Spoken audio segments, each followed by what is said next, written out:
I don't know about you, when I'm looking for a plumber, I like to read my reviews.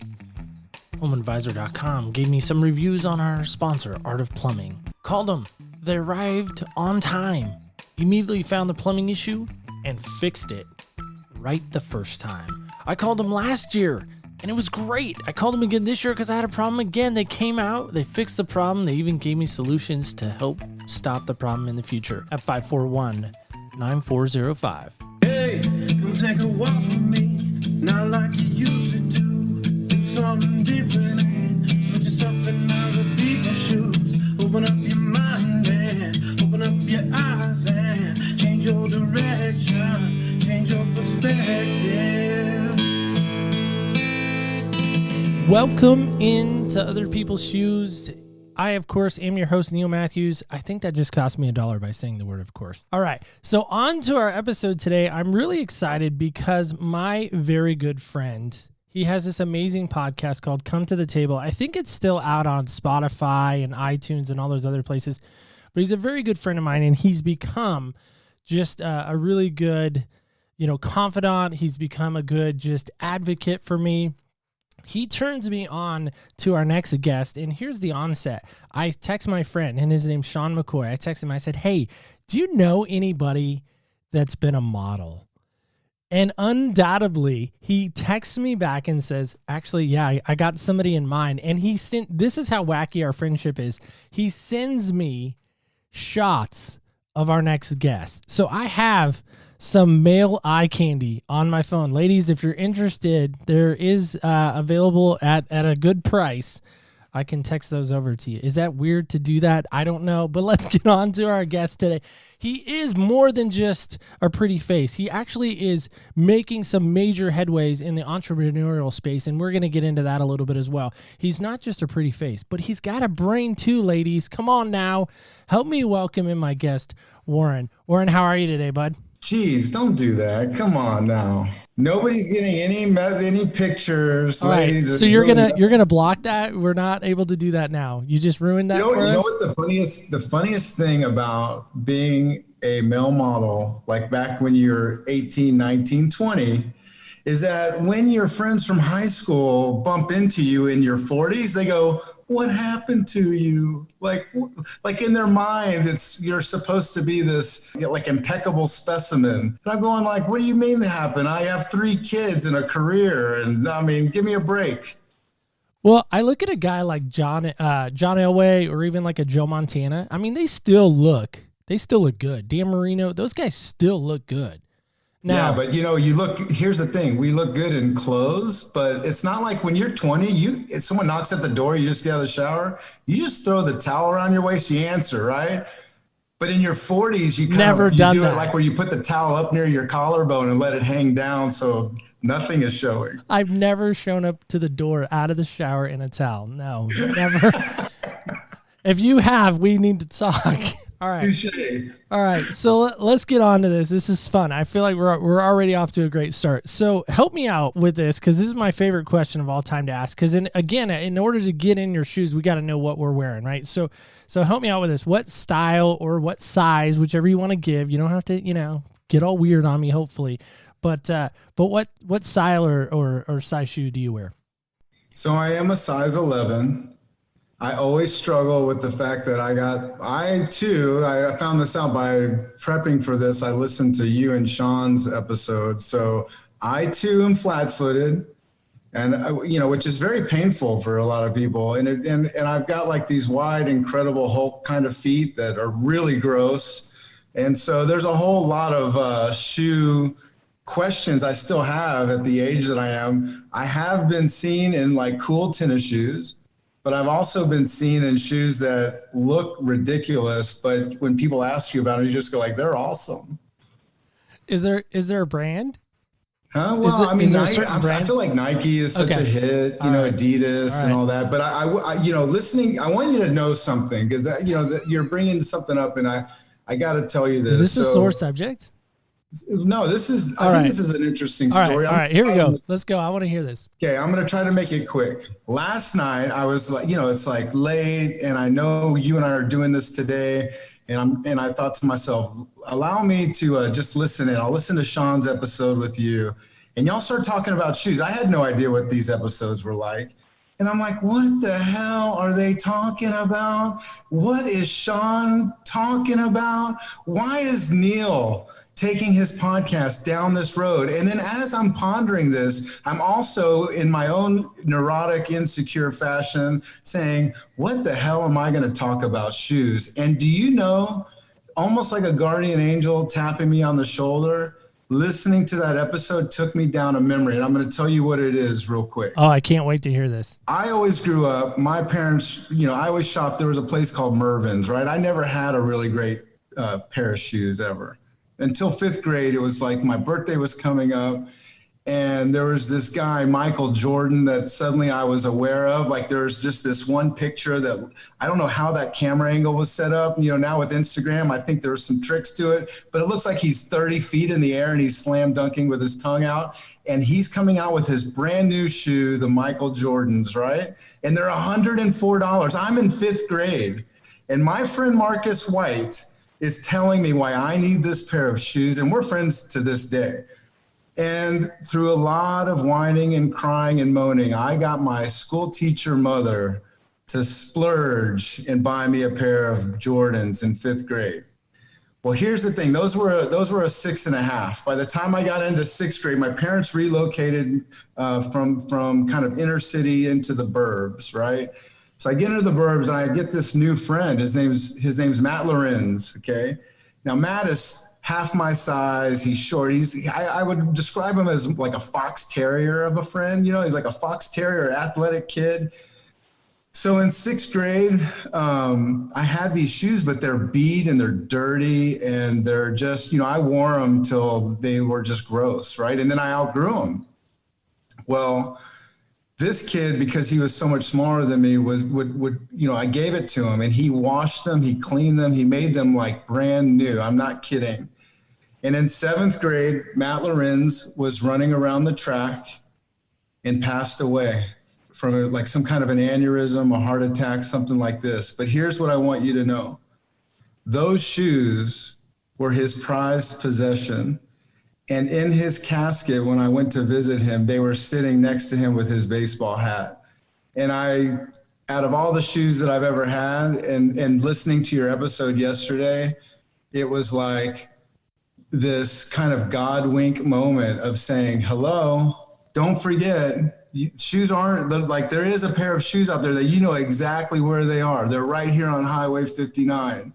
And they're with one of my closest friends from when I was in middle school, which also happens to be one of the first real experiences I had with grief, at a young age. So that's my shoe story. It's a strong one, and it's one that I hadn't really thought about until, probably forever. So, since I was a kid, and listening to you guys and pondering like, what the hell shoes, took me down this drawer in my mind of a memory that was really welcomed. So thank you. I don't even know what to say to that as a host. I really don't. That was powerful. I mean, first off, you're a great storyteller. If nobody's told you that, I want to compliment you on that as well. Like, I've following everything you said. And as we're going down the road, like, I'm picturing those Jordans because I have a similar story. When I was in 5th grade, I had a friend of mine named Eric, and I don't even know his last name, but Eric got the brand new Jordans that had come out that year. So this is probably 89. I'm older than that. So probably not 90, it's like 88, 89, somewhere in there. But I remember I think they were like the Jordan. I'd have to go look at what model they were. They might have been the Jordan 4s, maybe even a Jordan 5. But nonetheless, like, I begged my mom for the Jordans. Like, I didn't even know who Michael Jordan was. Like, back then I wasn't following basketball like I am now.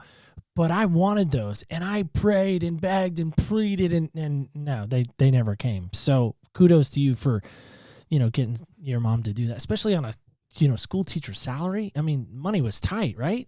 Well, my parents are married. They're still married. They've been married 50 years, but my dad's owned an air conditioning company, just kind of a one-man show.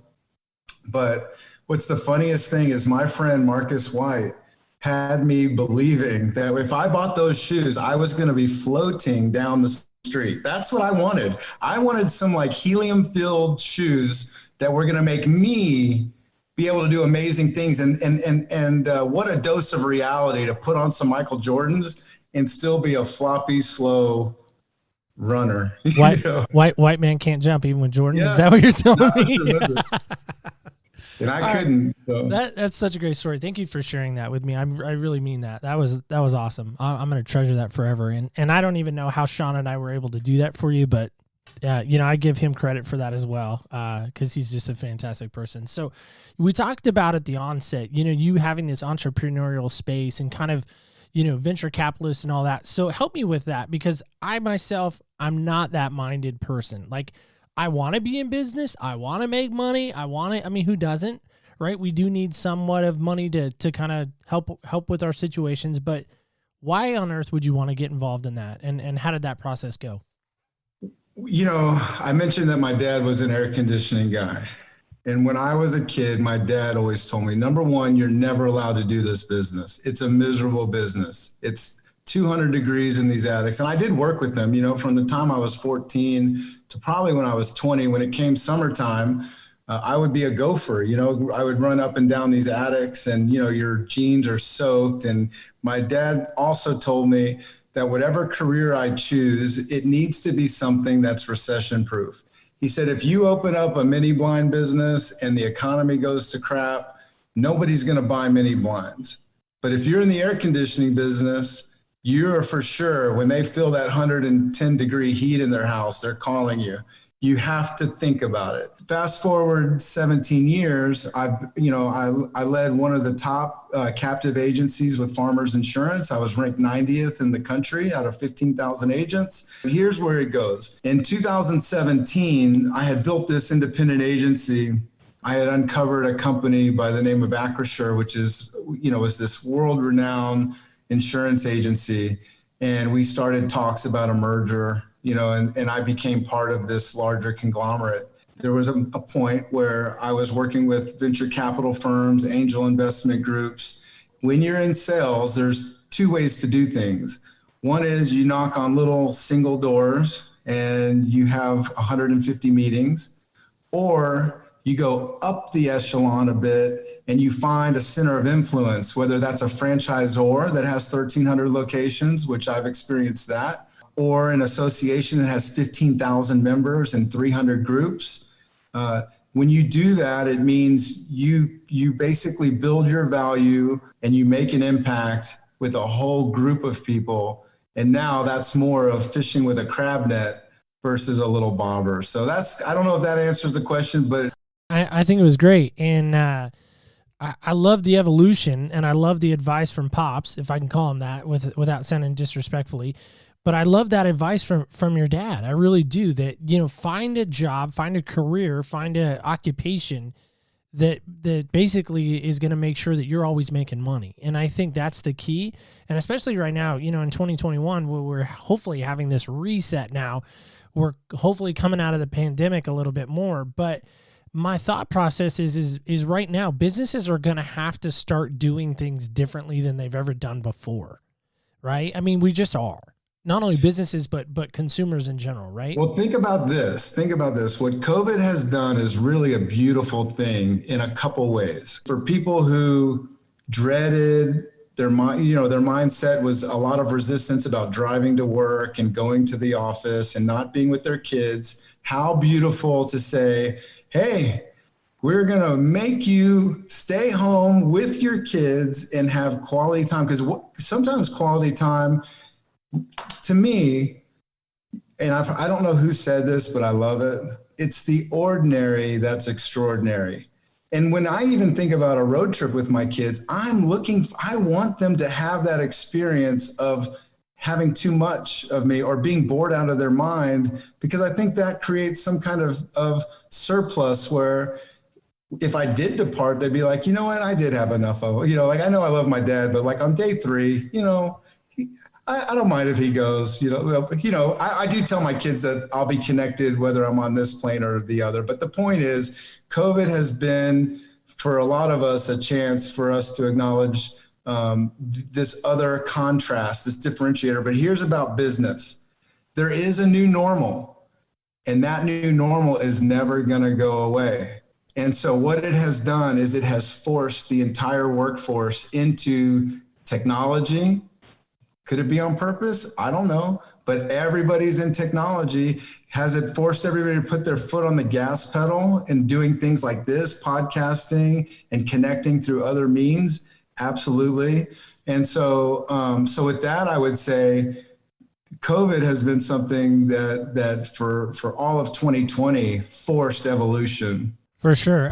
I know on every level, I think has been affected in some way. And so I just hope that when we come out of this, we will not forget the lessons that we learned, because I think that's just our tendency as people.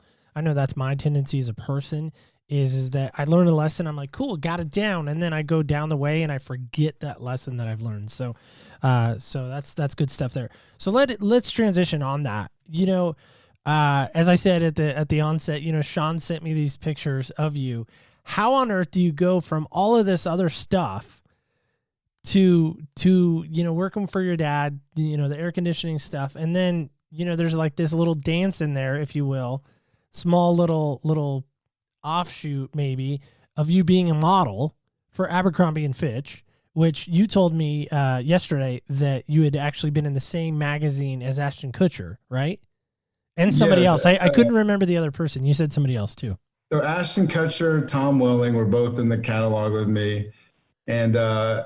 And so there's a couple things that I want to say about this before we get into like the career of that, which is, you know, the way the whole modeling situation happened to me is kind of ironic. I, as a kid, like 6, 7 years old, or my entire childhood, I had extreme eczema. Like I was a kid that was scratching like a monkey all the time. And I'm talking about scratching till I would bleed. And I had asthma.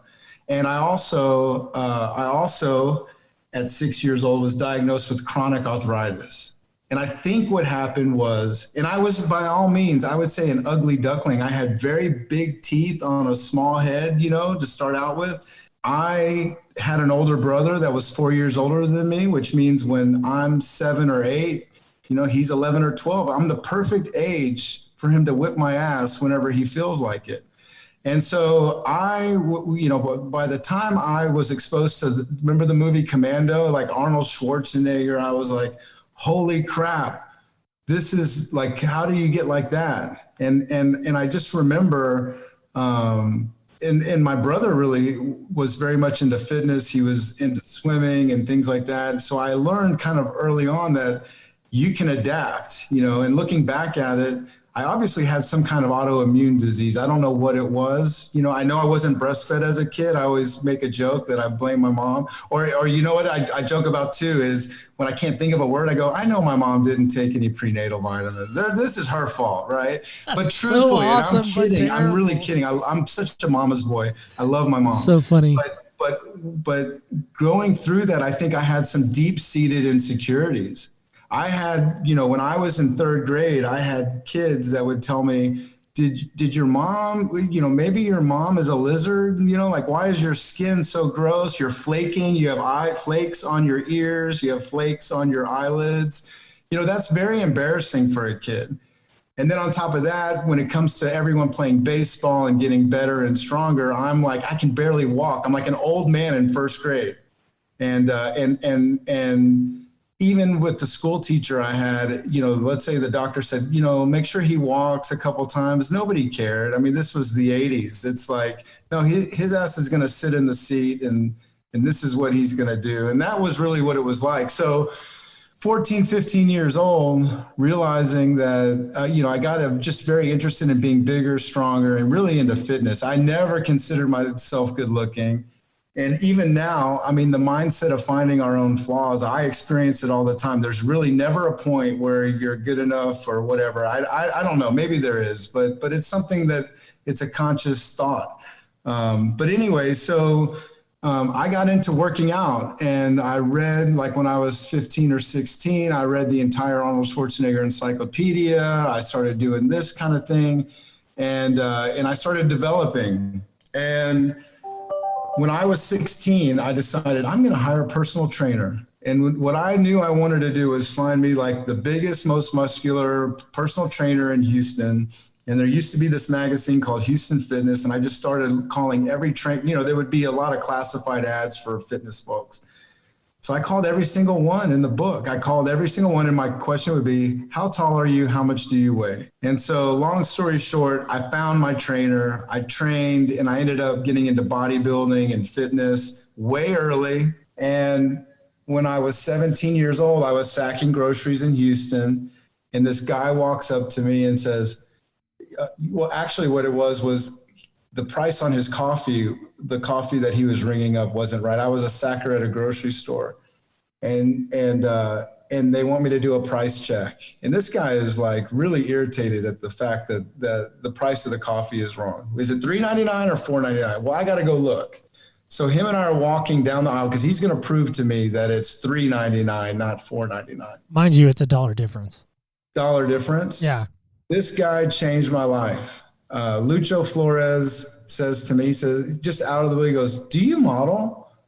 I'm like, no. And I almost wanted to say no. And do you know that I'm like the ugly duckling of the freaking world? Like, do you know, like, hell no. And he says, are you looking at the right guy here? Yeah. I'm like, what the hell? And so at 17 years old, he said, call my office tomorrow. I have a men's clothing store right here by the Galleria. It's at the Pavilion. I want you to call me and I want you to come meet me and let's talk about putting you in a catalog or some advertisements. And I'm like, what? Like, hell yeah. Like, this sounds great, but like, what's wrong with you? Better than bagging groceries. Yeah. And that is how it all started. And what's really funny is, Warren Moon was Lucho's good friend. So when I called the store, they thought I was Warren Moon. So without even an appointment, the receptionist says, come on in, Warren, hurry. And so I get out of school, I have a car. I drive from Sugar Land to the Galleria, and Lucho looks so confused that I'm there, not Warren Moon, but that's my name. I'm Warren. So long story short, that's how I got into it. And Lucho is the one that introduced me to Paige Parks. And this was a time where fitness was not really in. I was at this point bodybuilding, and I at 6 foot tall, I was 190 pounds at the time, 6% body fat all the time, and just really a fitness kind of person that entered the modeling industry. So, what do you think he noticed about you first? Do you know that? I don't know that. I don't know that. I don't know. Because I'm thinking about that, right? Like, if we were to meet each other for the first time, right, other than our Sean introduction, what do you think that would be the first thing I would notice about you? Or maybe someone else who met you for the first time. What do you think people notice about you right out of the gate? I honestly don't know, Neil. I don't have an answer to that because I just don't. I don't know it. I don't know. I mean, like, if I was wearing some dumb sneakers, I would think they're going like, look at those shoes, but I don't really know. I don't know. The reason why I ask that is I've asked that a lot this season from people, and I get weird responses. I get a response like, oh, I'm confident. Oh, they would notice my hair. Oh, they notice that I'm, really annoyed because you're talking to me. I use the analogy like we're flying first class together. I don't know how many times you've done that, but I've only done it like twice, and it was pretty awesome. But every time I generally get sat next to somebody I don't know because my wife and I and my daughter, there's 3 of us. So somebody undoubtedly is going to have to sit next to a stranger, so to speak. And so I've sat next to people on a plane, and I kind of watch because I'm a watcher, kind of creepy watcher maybe, but I watch, I kind of notice, and then I usually try to strike a conversation up with somebody. And so I've asked authors, I've asked, everyone that's come on this season, I've asked them that question like, hey, what do you think the first thing someone would notice about you? And you're the first, by the way, to say, I have no idea. I don't even know what to say to that because I'm scanning for an answer, but I don't have one. Yeah, and it's okay that you don't have one. I mean, because again, I never know what someone's going to say. That's the joy of podcasting, as you know. I know what I wish, Sure. You just wish when people see you that they feel your good energy, and you would hope that people can connect and like you for that vibe, if you will. But you know, even just thinking about this, there's this other little intricate thing that I'm gonna say is something that I just was pondering on just now telling you the story. Because again, this is not something that I talk about ever. Like this isn't like nobody know, like the stuff we're talking about. This isn't like something I lead with when I'm out in the world. My kids know a little bit, but they won't even know the stuff we're talking about because I don't really go into it.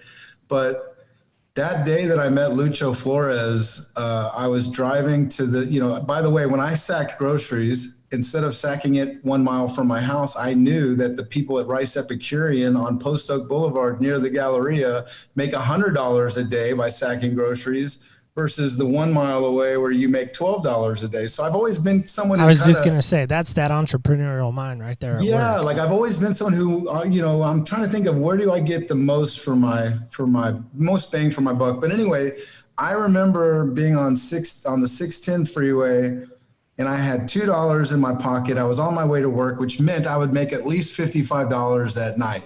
Okay. Which was big money when you're in high school. I mean, at this time it was. And there was a homeless guy on the corner, and this is where I created. I have this funny thing I talk about, which is the French fry effect.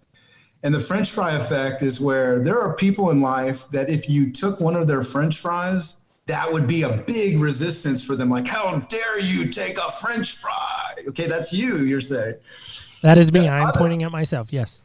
Okay, well, I was having that French fry effect against this $3, which I thought, oh, this is a sign. I need to give it away. I need to do this. And I gave him the $3. And that was the same day I met Lucho Flores. And I always, when I feel major resistance to something that I know is expanding me or it's refuting a scarcity mindset, I hit the gas. I do it. And anyway, that's just a little nuance. No, I love that. I love that little nuance there because I think, again, so many times, right, we see that person on the corner, whoever it may be, whether it be a woman, a man, whoever, right? And we have that, like we have that $5 in our hand or that, in your case, the $3 in your hand. And we're like, no, yes, no. There's that internal struggle. I have a similar story. I was managing a restaurant called Quiznos. I don't know if you remember Quiznos back in the day, but I was locking it up and I was walking out to my car in this dark parking lot, it's the end of the night. And this guy approaches me and he's like, "Hey man, I'm really hungry right now. Can I get something to eat?"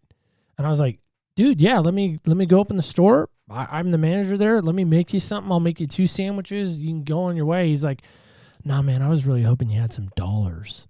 I was like, "Well, I don't carry cash, even to this day. Even back then, I didn't carry cash because if I had cash, it was gone. I'd spend it. But I said, nah, I don't have any cash, but man, I can go buy you a burger because there's a burger joint kind of nearby, or the sandwich, man. That's what I got. That's all I got." He's like, "Nah, I just really wanted the cash." And I have a friend who has come out of recovery, and he actually used to live in Pismo Beach, California, and he said, "Always give him the money." I was like, "Yeah, but what if they go do something bad with it?" He goes, "Who cares? Who cares?" I'm like, "Yeah, but I don't want to feel responsible if somebody gets high or overdoses on, who knows what." I said, I can't, I don't feel like I can live with that. And he said, "But that's their choice. That's their choice. Maybe that's their last thing that they need to get them over that hump." And I'm like, that is some wacky logic. I don't know if I can go there, but I wanted to ask you, because I'm hearing growing up, this ugly duckling comment, as you mentioned.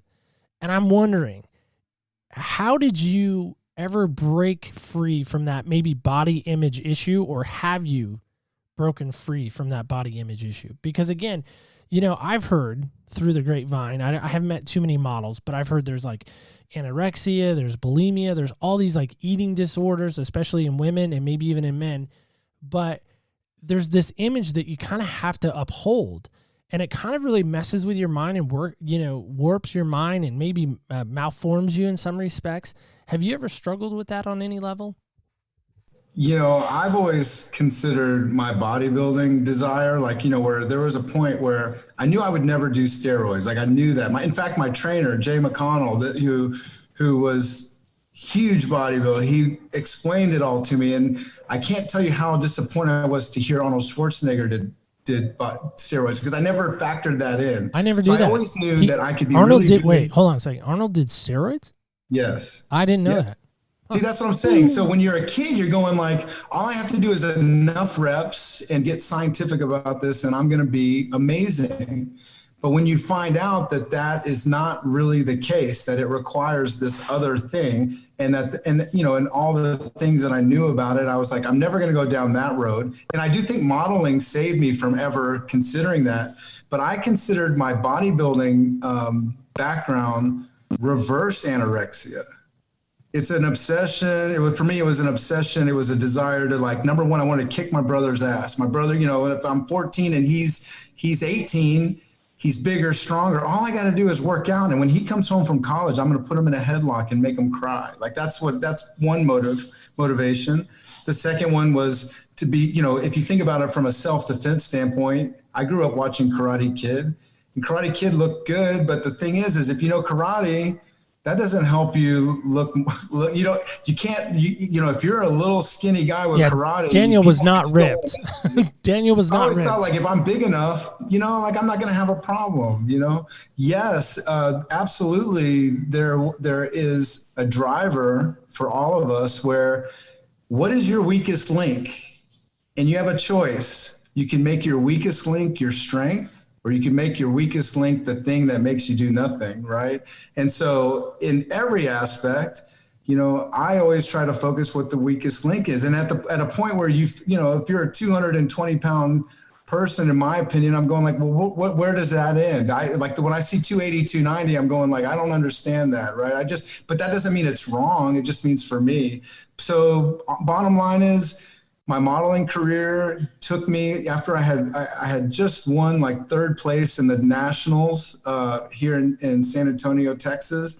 And I was 17 years old. I meet Lucho, and suddenly I'm exposed to, Paige Parks, and I'm learning like the body types that are in. And I'm not a fit. I'm actually from a fitness standpoint, fitness was not in. It was skinny back then. It was the skinny models. So I literally had to find me an agent that just did sports and athletic stuff. So I did a lot of Oshmans. I did with Polo Sport, there was a video that was made of me and a couple other athletes running through, basically running through traffic down, through Times Square, through Central Park. That was my niche. I had a fitness niche. And because of that, I can tell you right now, I would go on castings. And people would, the other thing about the modeling industry is you go on a casting, you could be 17, 18 years old, and someone's going, your head's too square. You're too thick. You're too fat. You have this whole thing where you're exposed to people you're a product, really. You're someone who's not tall enough, or you just don't fit the clothes or whatever it is. And it's a thing. What was the and I'm trying to figure out how to say this delicately. Was there any scary moments or any moments in your modeling career that you're like, yeah, I don't know I can continue to do this? Because obviously you're not doing it. So there had to be a point where you were finally like, you know what, I'm tapping out, I'm done. It's weird because it's almost like a Me Too kind of moment of my life. Was you're working with photographers, right? And one of the things, and God bless Lucho, who really mentored me in how to be prepared for what the modeling industry means. He always told me, you don't bang other models ever, and you show up on time every time, and you will be successful. The biggest problem in this industry is people don't show up. They're out for doing all this other stuff, and it will ruin your reputation before it starts. And I always honored that. I always went out of my way to at least I tried to in almost every case. I didn't bat 100%. I was late for some gigs, and I did date models at different times in my life. But the whole point was to be professional. And also he prepared me for, there are these vampires, if you will. And so when I was My Abercrombie job, that was where I really felt like I had made it to be a professional. But before that, I had taken this trip to New York just to meet as many photographers as I could. And my agent, who's a great guy, we're still friends. He basically had this agency that just represented bodybuilders and sports guys and girls and athletes. And so we scheduled this week. It was the week before my birthday, before my 19th birthday. And basically every day I'm booked for a first call. And Help me out. so What is a first call? Just real quick. so basically just sitting down with a photographer and like maybe they shoot for Land's End or they shoot for Abercrombie and Fitch or whatever they shoot for. And you're basically letting them meet you. And then some will photograph you to help you build your portfolio. Some of them might just say, look, I don't have any jobs for you, but if you want to shoot on Tuesday, it's $150. You'll get 3 shots. So a very pretty well-known photographer at the time booked me for a photo shoot, right? Not as a professional, but he was so well known that I knew shooting with him would tie me to a lot of other opportunities. And so basically, like my big dramatic moment in my career where I can say, you know what, I had a scary moment was that this guy had set up like a video camera, like an old homemade, not VHS, but like an 8-track. The year was like 1995. So or probably 6. like a high eight video. I'm in the changing room and I noticed there's a red light under some laundry, because these studios in New York, you're like, literally it's their studio, it's their apartment, it's everything. It's like just like a big, no walls, a kitchen and a studio and an apartment all in one.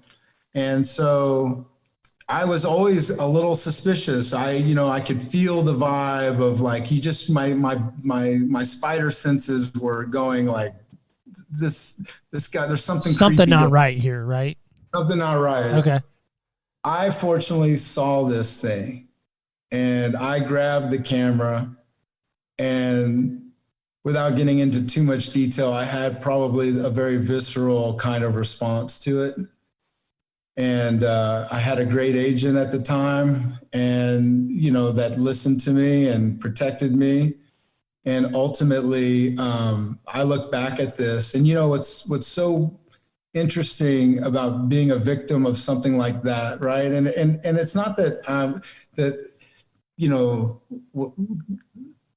having this camera, this proof, it even showed, even the tape shows his face putting the camera, setting it up. You see his face and you say, well, why didn't I go to the police? I didn't even want to tell my parents. It was so violating, but it wasn't that there was anything wrong in the tape. It wasn't like there was something there. It was that the fact is, and I caught this so early, right? But it was like, I'm 18 years old. What did he do wrong? Like, I'm thinking like, what are my rights? Like, what am I going to do? And how big am I going to make this? And even my agent was like, we could do this and you could just be a big problem. You could create a big ruckus. And I'm like, I don't want to create it.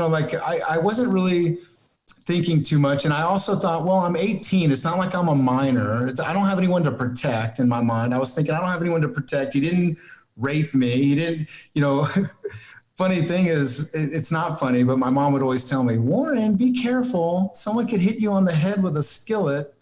And I'm thinking like, yeah, and what? Like, I'm sure she was thinking like, I get hit in the head in the skillet and, get taken advantage of. But it was just a really, this was one of those things that, even today, I always look back and I go like, there could have been 4 other ways I could have handled it. I was just too young. I was too young, inexperienced.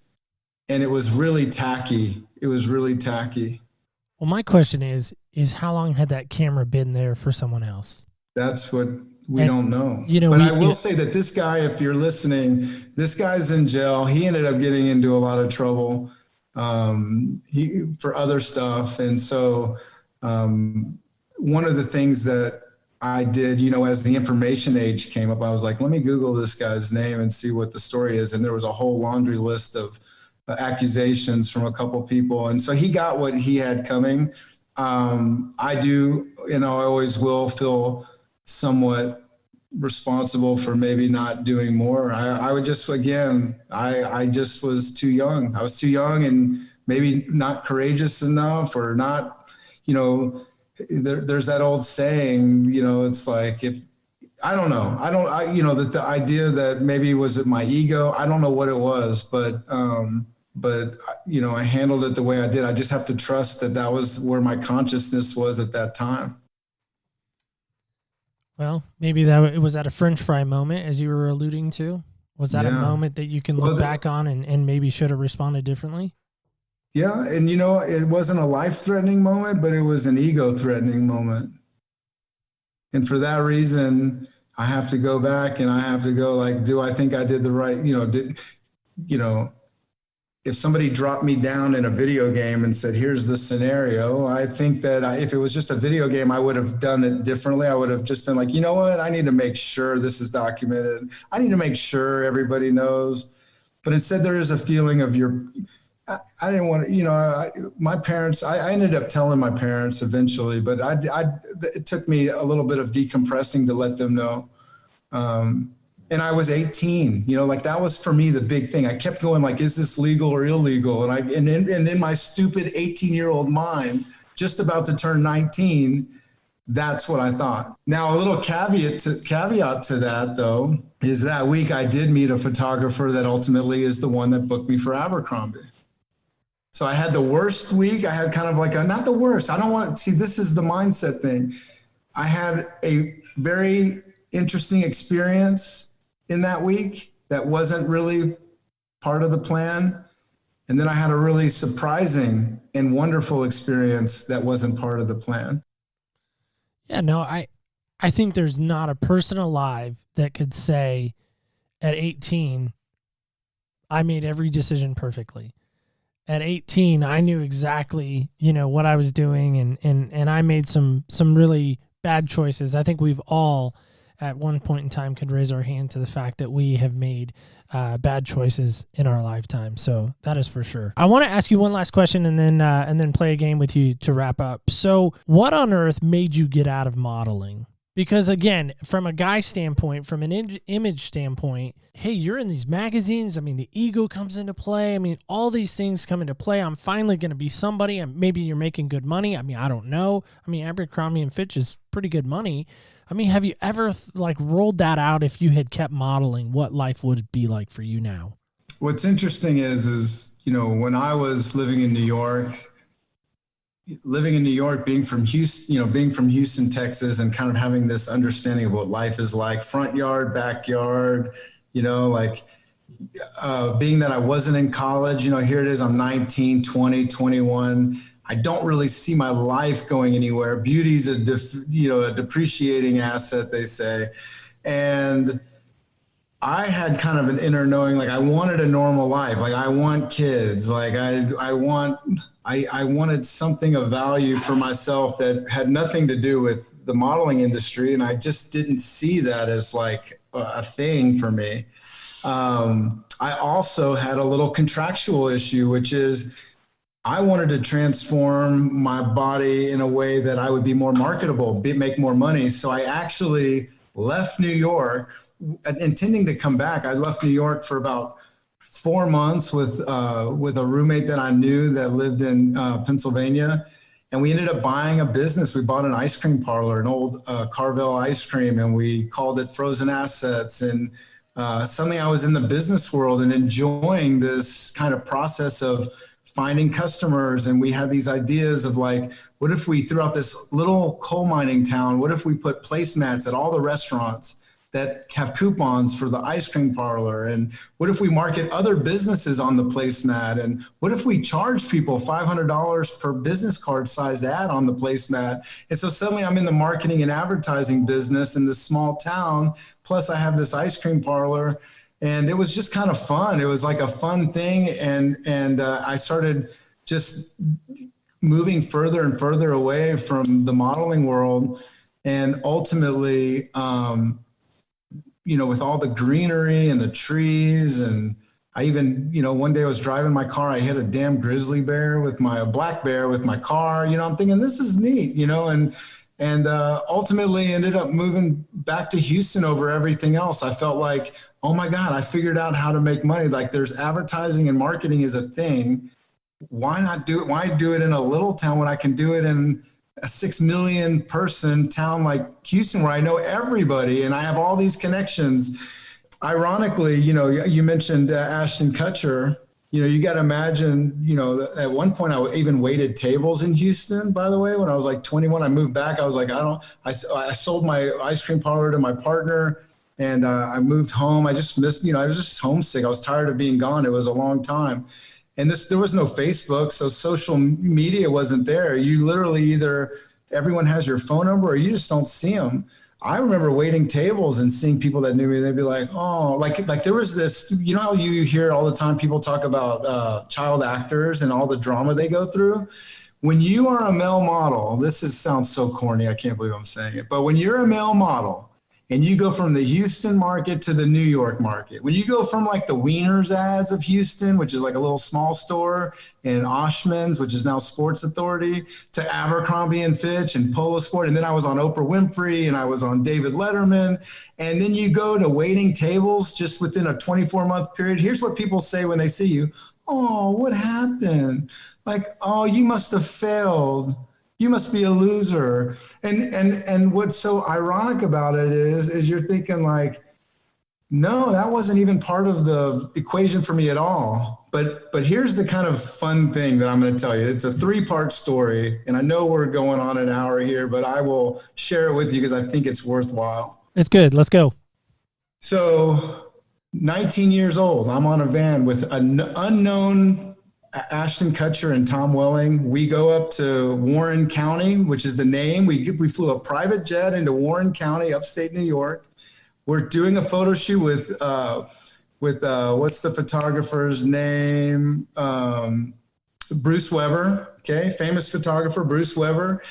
We're all unknowns. We're all 19, and we're all staying at this. We're basically roommates, right? For 4 days, we're shooting. And here we are, the Adirondacks in upstate New York, do the photo shoot. I have like 3 years of life experience. I moved to Pennsylvania, I moved home, I'm waiting tables, I'm working at 24 Fitness selling gym memberships. I'm just kind of a normal person. And I'm sitting on my couch one day, and there's Ashton Kutcher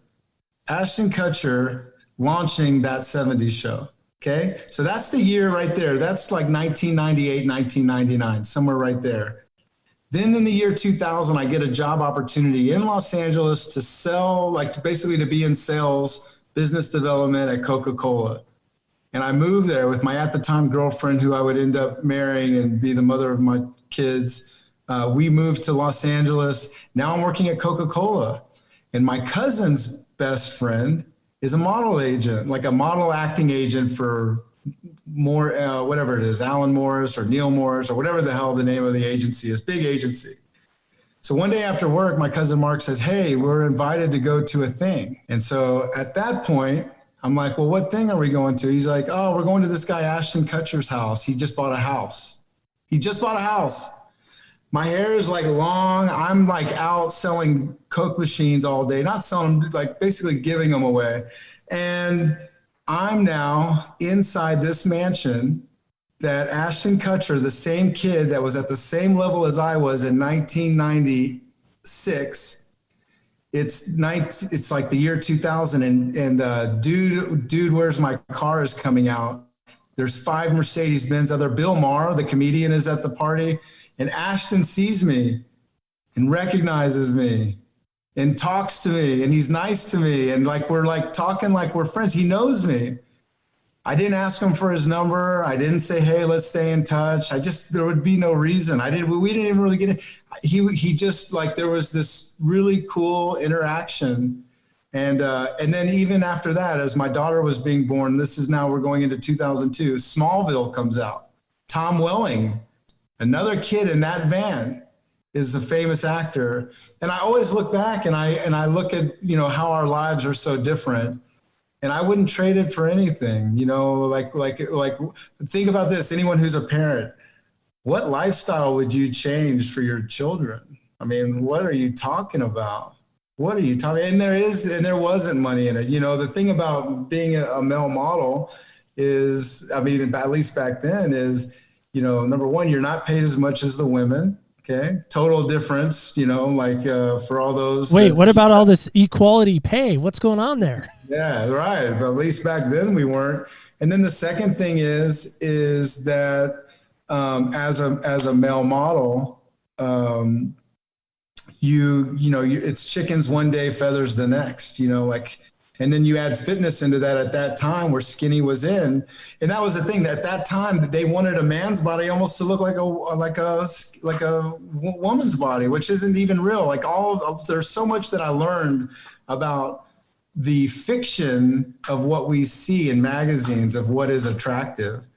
And even for my daughters and my son, I remind them, just so you know, if you see one good picture in a magazine, let me tell you the first thing that I learned when I did my Abercrombie and Fitch shoot. They're not taking 10 pictures. Bruce Weber's taking hundreds of pictures per second with, this is, again, before even digital cameras, or maybe they were just coming out. But it's like, if I promise you, if I take you on a photo shoot, Neil, even on your worst day, if you let me take 1,000 pictures, I'm going to find a good one. And then I'm going to airbrush the shit out of it. And any pimple you have is now gone. And in those days, you're looking at that going like, oh, that's normal. That's how they wake up. It's not true. This is, and how wonderful to me, in my opinion, that social media has started to embrace authenticity more. And as you look at how to be successful in today's marketplace digitally, what is really needed right now is to not let perfect get in the way of good. If you have a thought and you don't look great on that day, just go ahead and video your thought and share it. We all love that. Vulnerability is in. Authenticity is now valued. And everything outside of that is all bullshit. And it's all coming to the fruition. And I feel like life is getting better. And I feel like mindset is the most important thing for people to decipher whether it's a shit show or not. I couldn't agree more. And I think that's the key to life, is if we're not being authentic, if we're not having authenticity, whether it be in our relationships, whether it be on social, whether it be whatever it may be, we have to be authentic. And to me, that's what's so profound. So I know you have a podcast. So do you want to talk about that real quick? Because I do want to give you an opportunity to share that and what that's all about, and then we'll play our game. Okay. So I actually have a few podcasts. So my first ever podcast out of the gate, thanks to Sean McCoy. Wait, a few? Yeah, how many are there? I have three. You have three podcasts. I didn't even know you had three. That's awesome. Yeah, thank you. So I have one podcast. It's called Feed the Machine. It's about mindset and overcoming obstacles. For me, when I went through my divorce and I was going through a lot of other challenges with friends and people that worked for me and partners, and it was just a very dramatic year for me. I would sometimes feel a little depressed. I felt a little bewildered. I also felt like, whoa, you do all of these things in work and career, and life sucks, right? And as quickly as I said, life sucks, if I just keep going down this train where it's all about making money and like doing the 9 to 5 and maybe the 9 to 9 sometimes to keep the wheels on the train, what are we doing? What am I doing about all this? What is my action item? And I suddenly at 40 years old decided I need to exercise the other part of my personality.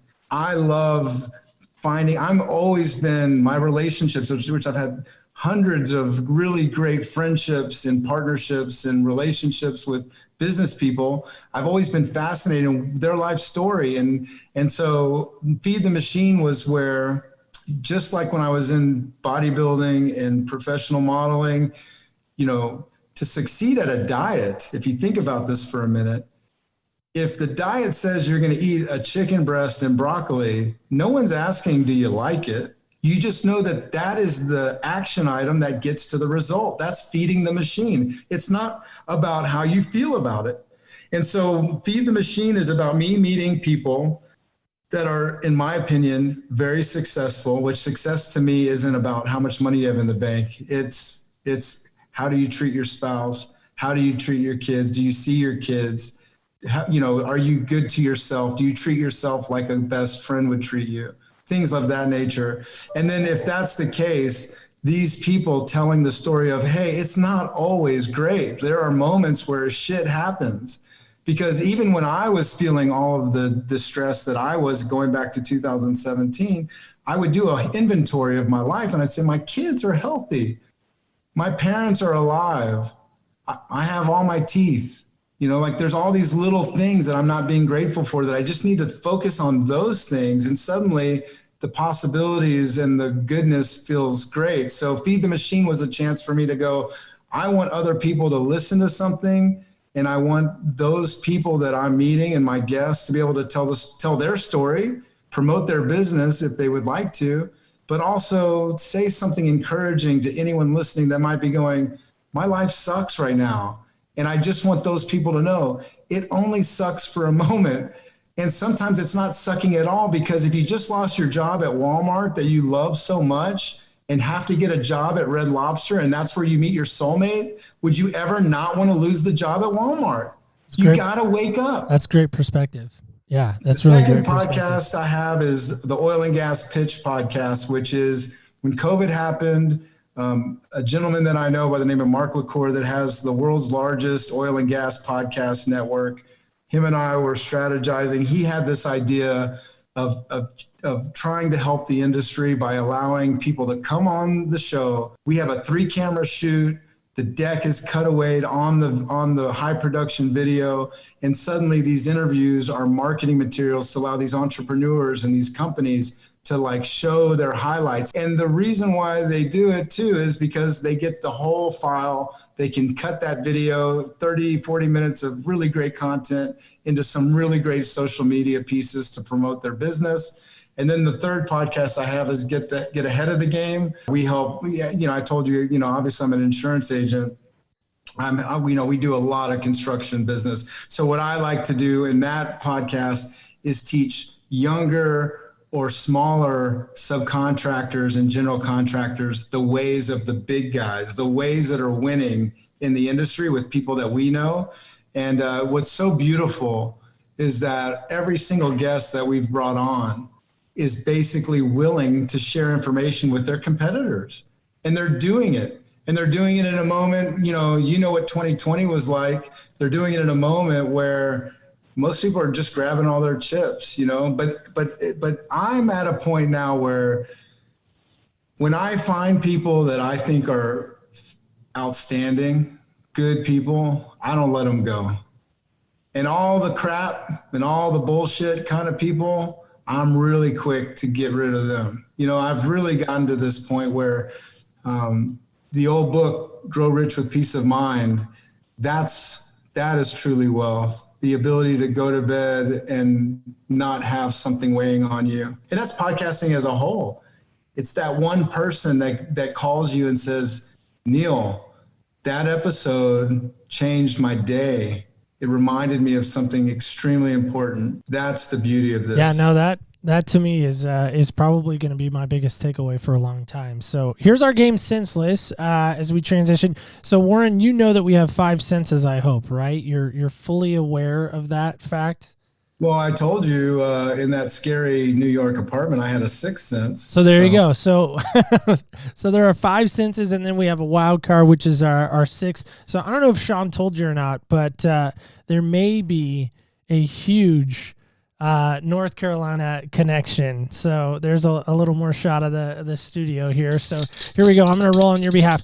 You are in the Houston area. Did we never really settled on that, but you are in that area, right? Yes. I'm in the land of sugar, Sugarland, Texas. Sugarland, Texas. Isn't there a band named Sugarland? Anyway, transition. Yeah. Here we go. So here is our die, and I just almost rolled it off the desk. That was close. So here we go. There's number 6, so you can see that on the Zoom. So I'm not cheating. People, by the way, have accused me of cheating at my own game. I can't even believe that. But here's number 6, and it's this question. It's my favorite question actually on these 6 questions, which is this: you get to have a meal, so dinner, breakfast, lunch, whatever, a meal with anyone you want, dead or alive. You can only bring yourself. You can't bring anybody else. So no kids, no girlfriends, no whoever's, no Sean. Not letting you come to that table, Sean. Sorry. First off, where are you guys going to eat? Maybe we settle on that first. Is that an easier question to answer? Well, there's so much politics between what you eat. Like if you say like you're going to go have a steak or chicken fried steak, all the vegans are going to be pissed off, But most likely it would be like a wonderful steak and lobster dinner. That would be for sure. But I would just have to say that one of the most important people in my life was my grandmother, Lillian Vogel. She adopted my mom in 1948 when nobody was doing that. Yeah, I mean, it's not that nobody was doing that, but she was an Orthodox Jew in Beaumont, Texas, and she was in her 40s, and she owned a little motel in Beaumont. And if she, in my opinion, wouldn't have adopted my mom, I wouldn't be born, because it would be on that family vacation when my mom graduated high school that she met my dad, right? So there's all this synchronicity behind that. I never knew my grandmother had adopted my mom until I was about 14. And I always grew up with this grandmother that was a lot older than everyone. My grandmother was born in 1908. So all my friends had young grandmothers, and I had a really old elderly grandmother. And I think back, there was everything she did for me and my brother was a choice, and she was strict too, she was tough. When I look back and even in today, as a parent, we all, that old saying, it takes a village, it really does. And when you don't have a village, when you live, like I said, I lived in Colorado, and you don't have even someone to babysit your kid or whatever, when you look back and you find those people that would choose you and picking you up from the bus stop over anything else. And my grandmother would take me on Meals on Wheels, as a kid. And I would see her do that. And she was not mobile. She was suffering. And I mean, she could barely write a check at one point. She had Parkinson's, but we would do this Meals on Wheels. And I just remember all of that. So in this lifetime, to lay eyes on her would be bliss. What would be the number one thing you would ask her or tell her? I don't think I would need to. I could if I was 3 feet away from her, that would be all it would take. Oh, that's some good stuff. I had, we called her Granny, my dad's mother, and she was that for me. She was just such an inspiration, and the one person really that truly believed in me when I was younger. And when I gave up my dream of trying to play baseball, she said, well, what are you going to do now? And I said, Granny, I don't know. And we were watching a baseball game, Giants and Cardinals. I'll never forget this. And she said, mute it. Mute the TV. And I was like, okay. So I muted it. And she said, you know who's coming up next and who's playing where. Do the play-by-play for me. And I did it. I don't know if I did it very well, but I did it. And she, when I was done, we did it through the whole inning. She said, that's what you need to go and do. Wow.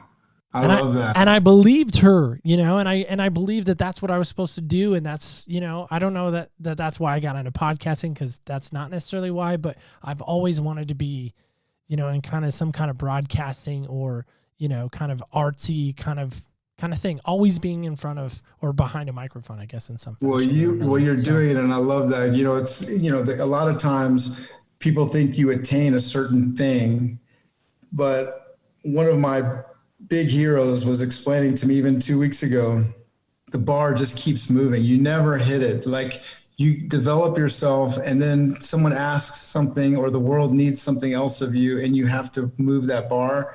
And I think it's wonderful that your grandmother had the intuition to have you have an experience. One of the things that's always been something big to me is child development and mentoring kids. And I've been a child advocate, a big brother. And in all of the learnings that I've ever done in it is that self-esteem comes from action, and teaching kids to be proud of themselves versus looking for someone else to be proud of them is where it's at. And like I said, I have chase so many things, like you never know what motivates you all the time. And the difference between motivation being your driver versus commitment being your driver can be everything. Going back to feed the machine, right? It's what is your next step? It's not about, for an example, if it's 5 a.m. and your ass is supposed to get up and go sit on a treadmill and it's cold outside, you're never going to be motivated to get out of bed. But if you're committed to get out of bed, you're going to get out of bed and you're going to do what you got to do. And that is the principle. I do want to say one thing to you. Please. This is only my second podcast being interviewed, and it feels very weird to like talk so much because I normally am creating space. But I want to tell you something that I noticed about you and Sean talking in that episode. There's moments where people share ideas and I say, beautiful. I do this even on the construction podcast, and I almost feel a little odd about it because people, here's these people talking about something and I'm going, I love that. That's beautiful. And it's because we're noticing. Part of everything you learn from a self-help standpoint is about being in the now, not suffering with your imagination of what is happening tomorrow and the next day and all the shit that you want to suffer through. And it for sure doesn't help you to look backwards and suffer for things you've already suffered for. Why do you want to do that? But you and Sean in that interview, I thought, these are the people that when I get my hands on you and I know, like when God introduces you into my life, I won't let go. This is why I love Sean so much. There's this true affection for just living in general. There's no requirement to be perfect. There's no requirement to hit it at 100% every single time. There's just a lot of grace and there's a lot of love. And so I want to say kudos to you and keep doing what you're doing. You're an inspiration to me. 100 episodes. I mean, it's beautiful. Thanks, man. I appreciate that. It's the highest compliment anyone can really give, so that's awesome. I just want to say, Warren, thanks so much for coming on, man. I really appreciate it. Guys, I just want to call this to your attention as we wrap up today, and that's this idea. What has been your image? What has been your idea of who you should be? And who gave you that idea? Who put that inside of you? Because if it's the world, if it's all these other influences, if it's this, if it's that, I want you to take some time this next week to really sit down and ask yourself this question. Who am I? And who do I really want to become? And let me know. Let me know. Send me an email, send me a voicemail, connect with me on opspodcast.com. Let me know how you did in that discovery process. And if you need some help in that, let me know, because I might know some people that might be able to help you get out of that rut that you're in. Just want to, again, thank you so much for listening, and stay tuned till next week when we get a chance to walk in other people's shoes. Thank you so much for joining us this week on Other People's Shoes. As you know, I am your host, Neil Matthews. Want to thank Warren again one more time. Let me tell you, that guy blows my mind with just his information, his ability to tell stories. I am just riveted by what he shared. Hopefully you are as well. If you are, please let me know. I, of course, would love to hear what you thought about this last week's episode. Now, you can do so at our website, opspodcast.com. There, of course, you can leave a voicemail. You can send us a connections page, or if you prefer, you don't have to, but you can always drop us an email.